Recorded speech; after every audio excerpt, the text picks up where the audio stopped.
நிறைய பேர் வந்து சொல்லியிருந்துச்சுன்னா நீங்க அப்ப விட்டுட்டு இப்ப வந்து கதைக்கிறீங்கன்னு பல அநீதிகள் வந்து அந்த பெண்ணுக்கு நடந்தும் இதுவரையிலையும் யாருமே அந்த பெண்ணுடைய பிரச்சனையை யாருமே கண்டுகொள்ளல. பெண்ணுடைய ஒரு வார்த்தைக்காக தான் நாங்க பொறுமையா இருந்தாங்க. மற்றபடி யாருக்கும் அச்சப்பட்டு யாருக்கும் பயந்தோம் நாங்க இருக்கையில. டியூப் தமிழ் உறவுகளுக்கு வணக்கம். இந்த காணொலி ஊடாக பார்க்க போற விடயம் என்னன்னு பாத்தீங்கன்னு சொன்னா, ஒரு சில நாட்களுக்கு முன்னுக்கு மட்டக்களப்பு பிரதேசத்துல பெண் ஒருவர் தூக்கிட்டு தற்கொலை செய்த சம்பவம் ஒன்று பதிவாயிருந்தது.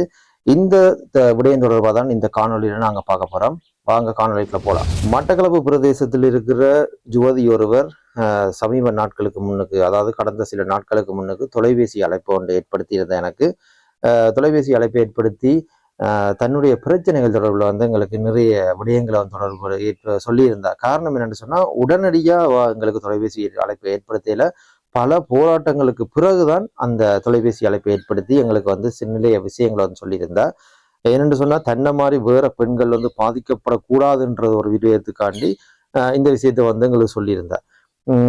நிறைய ஆதாரங்களும் வந்து எங்களுக்கு அனுப்பி வச்சிருந்தா. இதுல பாத்தீங்கன்னு சொன்னா, மட்டக்களப்பு பிரதேசத்துல இந்த யுவதி வந்து தகப்பன் இல்லாத நிலையில வந்து தானே ஒரு கஷ்டப்பட்டு தான் முன்னுக்கு வரணும்ன்ற எண்ணத்தோட படிச்சு முன்னுக்கு வந்து யாழ் மாவட்டத்துல பணியாற்றி கொண்டு இருந்திருக்கிறார். அந்த நேரத்துல அச்சுவேலியில பணியாற்றி கொண்டிருந்த அவரும் மட்டக்களப்பு பிரதேசத்தை சேர்ந்தவர். அச்சுவேலியில பணியாற்றி கொண்டிருந்த போலீஸ் உத்தியோகத்திற்கும் இந்த யுவதிக்கும் இடையிலான ஒரு காதல் ஒன்று ஏற்பட்டிருக்குது. அந்த காதலின் காரணமா வந்து அந்த போலீஸ் உத்தியோகத்தர் வந்து அவருடைய பிரதேசம், அவருடைய மாவட்டம் என்றபடியா அவர் அதீத நம்பிக்கை வச்சு அவருக்குரிய பல லட்சம் ரூபாய் பணங்கள் மற்றும் பல லட்சம் பெறுமதியான பொருட்கள் என்று பல விடயங்களை வந்து அந்த காதலனுக்காக இந்த காதலி வந்து செய்திருக்கிறார். செய்து வந்த நிலையில பல வருடங்களாக அவர்களுடைய காதல் போய்கொண்டிருந்த நிலம் அநேகமான வாக்குறுதிகள், அந்த பெண்ணுக்கு கொடுக்கப்பட்ட வாக்குறுதிகள், உன்னை நான் திருமணம் செய்வேன், திருமணம் செய்ய நீ இல்லாமல் நான் இருக்க மாட்டேன், அப்படி எல்லாரும் கூறுற வாக்குறுதிகள் தான். அந்த வாக்குறுதிகளை நம்பி அந்த பெண் வந்து அவருக்குரிய சகல வேலைகளையும் செய்திருக்கிறார். அவரா வாயால கேட்ட உதவிகளும் அவர் எதிர்பார்த்த உதவிகளும் அப்படியான உதவிகளை வந்து அவ செய்திருக்கிறார். அதுக்குரிய ஆதாரங்கள் எல்லாம் அவ அனுப்பி இருந்திருந்தாங்க. இதை பல பேர் வந்து கேட்கலாம், ஏன் இதை ஆதாரப்படுத்தணும்னா, அந்த பெண் வந்து அதை ஆதாரப்படுத்தையில அவர் தன்னுடைய டிக்டாக் செயலியில போட்டதுதான் அந்த பெண்ணுக்கு ஒரு ஆதாரமா போனது. அதோட பாத்தீங்கன்னு சொன்னா, இது தொடர்பா இந்த பிரச்சனை முத்தி அந்த பெண்ணை வந்து இவர் ஏற்க மறுத்த நிலையில பல தடவைகள் இந்த யுவதி போய் போலீஸ் நிலையத்திலையும் அவரை சந்திக்கிற இடங்கள்லையும் போய் அவரை வந்து காலில் விழுந்து கூடி அந்த பெண் அந்த போலீஸ் உத்தியோகத்தரை வந்து கெஞ்சி கேட்டிருக்கிற, தன்னுடைய இந்த வாழ்க்கை கேள்விக்குறியாக போகுது, இதுக்கு ஒரு முடிவை சொல்லுங்கன்னு சொல்லி கேட்டிருக்கிறா. அந்த நேரத்துல பல போலீசார்களால அந்த பெண்ணுக்கு அச்சுறுத்தல் விடப்பட்டிருக்குது. உன்னை கைது செய்து உள்ளுக்குள்ள போடுவோம்னு சொல்லி. என்னென்னு சொன்னா, அவரும் ஒரு போலீஸ் உத்தியோகத்தர்ன்றபடியே அவருக்கு அந்த பெண்ணுக்கு வந்து அச்சுறுத்தல் விடப்பட்டிருக்குது. இதுவரையிலையும் தனி நபரா வந்துதான் அந்த பெண் வந்து போராடி கொண்டிருந்திருக்கா தன்னுடைய வாழ்க்கை பிரச்சனைக்காண்டி. இப்படி பல போராட்டங்கள், பல்வேறுபட்ட போராட்டங்கள், சொல்ல முடியாத போராட்டங்கள், அவருக்கு ஏற்பட்ட அநீதிகள் தொடர்புள்ள அவ விரக்தி அடைஞ்சுதான் கடைசி கட்டத்துல எங்களுக்கு தொலைபேசி அழைப்பை ஏற்படுத்தி, அதுவும் இந்த விடயங்கள் தொடர்பா அந்த காணொளிகள் பதிவிட்டா அல்லது முகப்புத்தகங்கள்ல பதிவிட்டா அவரை வந்து இழிவுபடுத்தாதீங்க, அவர் எப்படியாவது என்னோட சேர்த்து வைங்க, நான் தான் வாழ்க்கையை அவருக்கு அர்ப்பணிச்சுட்டேன்னு, அதனால அவரோட தான் நம்ம வாழணும், அவர் எப்படியாவது என்னோட சேர்த்து வைங்கன்னு சொல்லிதான் எங்கள்கிட்ட வந்து கேட்டிருந்தவ. அப்படி நாங்க அவரோட தொலைபேசி மூலமா அழைப்பை ஏற்படுத்த முயற்சித்தோம். அவர் எங்களை அழைப்பை ஏற்க இல்லை. அதுக்கு பிறகு அந்த பெண்ணிடம் கூறணும், நாங்க ஒரு ஊடகத்தில் இருந்து கதைக்கிறோம், அந்த ஊடகம் வாயிலா நாங்க இந்த செய்திகளை வெளியிட போறோம் என்று சொல்லி அவருக்கு சொல்லுங்க, அவர் ஓரளவுக்கு திருந்தி வர்றதுக்குரிய சந்தர்ப்பங்கள் இருக்குது என்று சொல்லி நாங்க சொல்லியிருந்தோம். அந்த பெண் அது தொடர்பாகவும் அந்த போலீஸ் உத்தியோகத்தர்கிட்ட சொல்லி இருக்கிறார். சொல்லியும் அவர் அதுக்கும் உடனடியாக திருப்பி பதில் சொல்லியிருக்கிறார், தான் வாங்கின காசு பொருட்கள் எல்லாத்தையும் திருப்பி தாரன்னு சொல்லியிருக்கார். அப்போ இவ சொல்லியிருக்கிறார், அந்த காசு எனக்கு முக்கியம் இல்லை, நீங்க என்னோட சேர்ந்து வாழுங்கன்னு சொல்லியிருக்கா. இல்லை, நான் அந்த காசை திருப்பி தாரேன், தனக்கு சில கடமைகள் இருக்குது, அந்த கடமைகள் நிமித்தம் நான் வந்து இப்போ திருமணம் செய்யலாது, ஒரு காலத்துல நான் திருமணம் செய்யறேன்னு சொல்லியிருக்கேன். அப்போ இவக்கு வந்து அது நம்பிக்கை இல்லை. என்னென்னு சொன்னா, இவ்வளவு காலம் ஏமாத்தினவர் இனியும் வேற நம்பி இருக்கலான்னு சொல்லி நம்பிக்கை இல்லை. அதுக்கு பிறகு இந்த யுவதி வந்து மட்டக்களப்பு போலீஸ் நிலையத்துல வந்து ஒரு முறைப்பாடை பதிவு செய்த நேரம் அங்க வந்து அந்த போலீஸ் உத்தியோகத்தரை வந்து இவ வந்து நேரடியாக கண்ட உடனே அந்த ஆதங்கத்துல ஒரு கேள்வி கேட்டிருக்கிறா, என்ன ஏன் இப்படி செய்த நீங்க, எனக்கு ஏன் இப்படி துரோகம் செய்தீங்கன்னு கேட்ட இடத்துல அந்த மட்டக்களப்பு போலீஸ் நிலையத்துல அந்த பெண் அந்த யுவதிக்கும் அங்க இருக்கிற போலீஸ் உத்தியோகத்தரால் தாக்கப்பட்டு அந்த யுவதியோட தாயாருக்கும் தாக்கப்பட்டு சிறையில ஒரு நாள் அடைக்கப்பட்டிருக்கணும். இப்படி பல அநீதிகள் வந்து அந்த பெண்ணுக்கு நடந்தும் இதுவரையிலையும் யாருமே அந்த பெண்ணுடைய பிரச்சனையை யாருமே கண்டுகொள்ளல, யாருமே ஏற்கவும் இல்லை.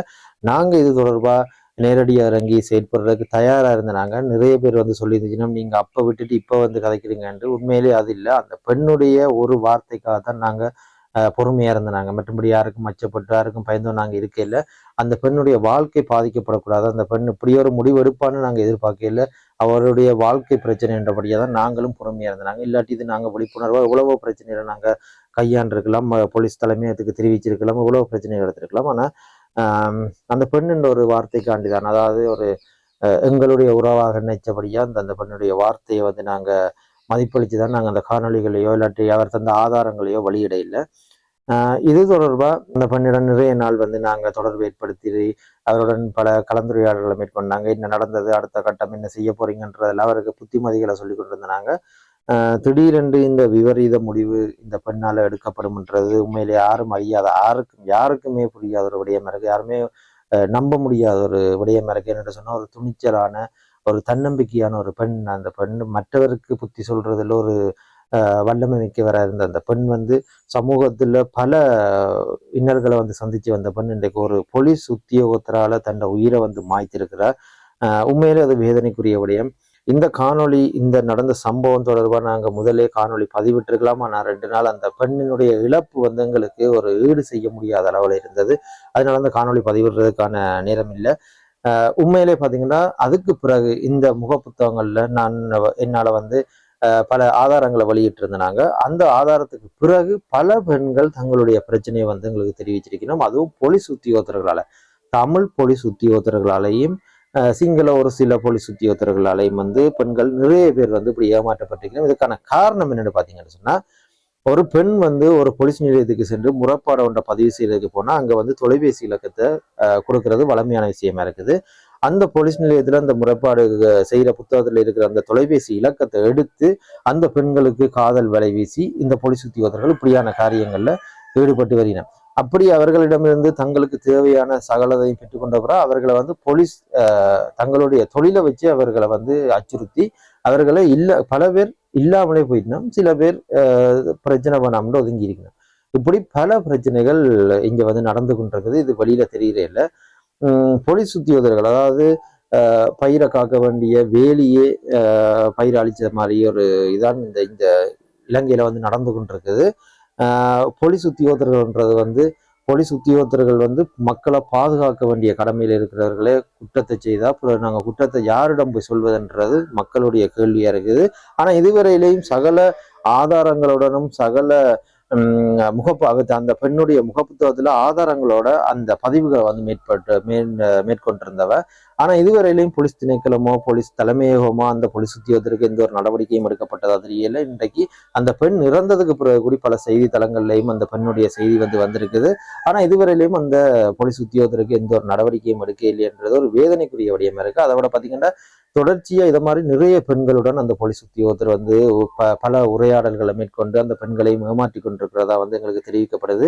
மேலும் மேலும் எங்களுக்கு அவருடைய பல காணொளிகள் பல பெண்களுடன் உரையாடுவதும், அதாவது அவர் சொல்ல முடியாத பல காணொளிகள் எல்லாம் எங்களுக்கு மேலும் மேலும் ஆதாரமாக கிடைக்கப்பட்டு கொண்டே இருக்குது. இதை பல பேர் கேட்டிருக்கீங்க, அதை வெளியிடுங்கன்னா அது வெளியிட இயலாது. என்னென்னா வெளியிட்டா அதுல பல பெண்களுடைய கௌரவ பிரச்சனை இருக்குது, மான பிரச்சனை இருக்குது, அந்த பல பெண்களுடைய வாழ்க்கை சம்பந்தமான பிரச்சனை என்றபடியாக தான் நாங்கள் அந்த காணொலிகளை வெளியிடையில எங்களுக்கு அவரை வந்து அவமானப்படுத்தணுமோ அவரை வந்து இழிவுபடுத்தணும்ன்ற நோக்கம் இல்லை. அவர் செய்த குற்றத்தை ஒப்புக்கொள்ளணும், அவருக்குரிய தண்டனை கிடைக்கணும். அவரால் ஒரு பெண் வந்து இன்றைக்கு தவறான முடிவெடுத்து உயிரை மாய்த்திருக்கிறார். அதனால வந்து அவருக்குரிய தண்டனை நிச்சயம் கிடைக்கணும். அது கிடைக்கும் வரைக்கும் நாங்களும் போராடிக்கொண்டு தான் இருப்போம். அந்த போலீஸ் உத்தியோகத்திற்கு கிடைக்க வேண்டிய தண்டனை உண்மையிலே அந்த பெண் என்ன நினைச்சாவோ, அந்த யுவதி எங்கள்கிட்ட என்ன சொன்னாவோ, எங்களோட உறவா பார்த்து ஒரு அண்ணாவா பார்த்து அவ வந்து நிறைய பிரச்சனைகளை வந்து எங்களுக்கு சொல்லியிருந்தா இன்றைக்கு அந்த அந்த அந்த தங்கச்சியை நாங்கள் இழந்து போய் நிற்கிற அளவுக்கு ஒரு துரதிர்ஷ்டசாலிகளாக போயிட்டோம். பார்த்தீங்கன்னு சொன்னா இன்றைக்கு உண்மையிலேயே அது ஒரு பெரிய ஒரு வேதனைக்குரிய விடயம், பெரிய ஈடு செய்ய முடியாத ஒரு பெரிய ஒரு விடயம். இந்த காணொலியை பார்க்குற மற்ற உறவு பெண்களும் வந்து கொஞ்சம் அவதானமா இருங்க, விழிப்புணர்வோடு இருங்க. எடுத்த உடனே யாரையும் நம்பி உடனே உங்களுடைய சகல சரீரத்தையும் வந்து அவர்களுக்கு அடையாளப்படுத்தாதீங்க. உங்களுக்கு இதனால பல பிரச்சனைகள், உயிரையே போகக்கூடிய கட்டம் உங்களுக்கு வரக்கூடிய சந்தர்ப்பங்கள் இருக்குது. இன்றைக்கு இந்த பெண்ணினுடைய ஒரு சம்பவம் பலருக்கு எடுத்துக்காட்டா இருக்குது. ஒரு இடங்களுக்கு போனாலோ அல்ல போலீஸ் நிலையங்களுக்கு போனாலும் உங்களுடைய தொலைபேசி இலக்கங்களை வந்து பதிவு செய்யாதீங்க. உங்களுடைய சகோதரங்கள், உங்களுடைய தந்தையாருடைய அல்லது உங்களுடைய உறவுக்காரர்கிட்ட தொலைபேசி இலக்கங்களை கொடுத்து பதிவு செய்யுங்க. இதனால பல பிரச்சனைகள் தொலைபேசிகளால் வந்து என்ன விதப்பட்டிருந்தாலும் அவர்கள் அந்த பெண்களுடைய பாசை பேச்சுக்களை காட்டி அந்த பெண்ணை வந்து காதல் வசப்படுத்தி அவர்கள் வந்து பல்வேறுபட்ட தவறான பிரச்சனை விடயங்களை வந்து மேற்கொண்டு வருகிறேன். இப்படி பல பெண்களுக்கு நடந்து கொண்டிருக்குது, பல பெண்களுக்கு நடக்க இருக்குது. அதனால இதுல இருந்து நீங்க கொஞ்சம் விளத்தி நடக்கணும். இப்படிப்பட்ட இந்த போலீஸ் உத்தியோகத்தர்களும் சரி, இப்படிப்பட்ட நபர்களை வந்து அடையாளப்படுத்தி அவர்களுக்குரிய சரியான தண்டனைகளை பெற்றுக் கொடுக்கணும். ஒரு பெண் சமூக வலைத்தளத்துல போராடுகிறாருந்தா அவருக்கு சார்பா சப்போர்ட்டிவா இருக்கணும் மொழி அவருக்கு எதிரான பதில்களை போடக்கூடாது. கடந்த சில நாட்களுக்கு முன்னுக்கு அந்த பெண் இறப்பதற்கு கொஞ்ச நாளைக்கு முதல் தன்னுடைய முகப்புத்தகத்துல வந்து இந்த போலீஸ் உத்தியோகத்தர் சம்பந்தமான சகல விடயங்களையும் ஆதாரங்களையும் வெளியிட்டிருந்தா அந்த வெளியிட்டிருந்த நேரம் கூட அவருக்கு யாரும் ஆதரவு அளிக்கல, அவருக்கு யாருமே சப்போர்ட்டிவா இருக்கு. நாங்க அவருக்காண்டி கதைச்ச போது எங்களையே அவருக்கு தவறா சில போலீஸ் உத்தியோகத்தர்கள் வந்து அச்சுறுத்தி வந்துச்சுன்னா இன்றைக்கு இந்த செய்திகளை வெளியிடுறதுலையும் எங்களுக்கு பல அச்சுறுத்தல்கள் வந்திருக்குது. ஆனா அதுல நாங்க பெருசுப்படுத்த போறதில்லை, அதுல நாங்க பயப்பட போறதில்லை. நாங்க 5 ஊடகத்துறைக்கு வரையில இந்த ஊடகத்தில இருந்து நாங்க என்ன எங்களால செய்யலுமோ அதை நாங்க செய்து கொண்டுதான் இருப்போம். பல உண்மை சம்பவங்களையும் பல உண்மை செய்திகளையும் எங்களை நம்பி சொல்ற அந்த செய்திகளை நாங்க ஆக்கப்பூர்வமா செய்து முடிப்போம். அதை விட ஆக்கப்பூர்வமா நாங்க வந்து அதை வந்து உண்மைத்தன்மையை வந்து ஆராய்ஞ்சுதான் நாங்க பல ஆதாரங்களை திரட்டி தான் நாங்க ஒரு செய்தியை வந்து தொகுப்பா வந்து வழங்குறோம். நாங்க அந்த அடிப்படையில இந்த பெண்ணுக்கு நடந்த இந்த ஒரு அநீதிக்கு நிச்சயமா அந்த போலீஸ் உத்தியோகத்திற்கு தண்டனை பெற்றுக் கொடுக்கும் முறையிலே நாங்க ஓய மாட்டோம். எங்களுடைய கடமையை நாங்க சரியா செய்வோம்.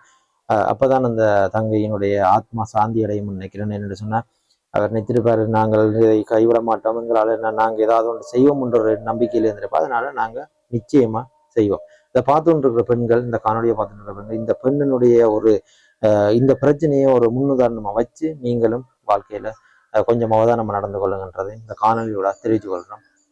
டியூப் தமிழ் செயலுக்காக பல ஈசா.